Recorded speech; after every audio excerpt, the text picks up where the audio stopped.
তিন দিনের সফরের শেষ দিন দুপুরে পররাষ্ট্র মন্ত্রণালয়ে আসেন মার্কিন সহকারী পররাষ্ট্রমন্ত্রী ডোনাল্ড লু। বৈঠক শেষে মুখোমুখি হন সাংবাদিকদের। বলেন, অবাধ সুষ্ঠু নির্বাচন নিয়ে ঢাকা ওয়াশিংটনের সম্পর্কের মধ্যে টেনশন তৈরি হয়েছিল। এখন সময় হয়েছে দুদেশের মধ্যে আস্থা ফিরিয়ে আনার। The United States worked very hard to promote free, fair and nonviolent elections here. And it caused some tensions. This is common in our relationship.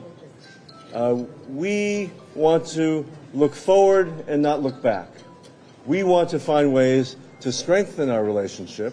লু বলেন, দুর্নীতি বন্ধের পাশাপাশি জবাবদিহিতা নিশ্চিত করতে বাংলাদেশকে সহায়তা করতে চায় যুক্তরাষ্ট্র।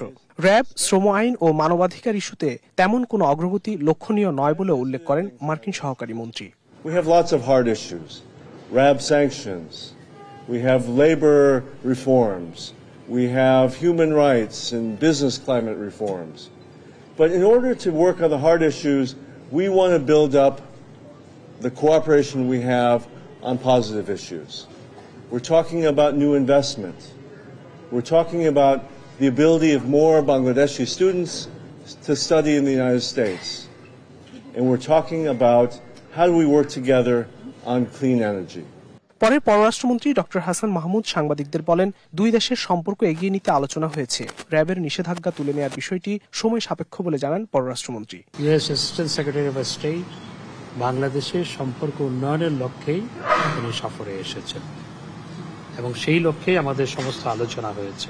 হ্যাঁ, র্যাব স্যাংশন নিয়ে এইটুকু আলোচনা হয়েছে যে দেখো, র্যাব স্যাংশন যেটি হয়েছিল, র্যাবের কিছু ব্যক্তিবিশেষের উপর যে স্যাংশন হয়েছিল সেটি আমাদের সম্পর্কের ক্ষেত্রে প্রভাব তো ফেলেছিল। তো এটি উগ্র হলে কিন্তু সেটি নিয়ে আমাদের ফরেন অফিসের সাথে আলোচনা হয়েছে যে সেটি দীর্ঘ প্রক্রিয়ার মাধ্যমে সেটি হয়েছিল, সেই উইথড্রয়ালের প্রক্রিয়াটাও একটু লম্বা। জিএসপি সুবিধা নতুনভাবে শুরু হলে বাংলাদেশকে তা দিতে চায় যুক্তরাষ্ট্র, এমন কথাও জানান পররাষ্ট্রমন্ত্রী ডক্টর হাসান মাহমুদ। তারা জিএসপি ফ্যাসিলিটি বাংলাদেশকে আবার দিতে চায়। ফখরুল ইসলাম, দেশ টিভি, ঢাকা।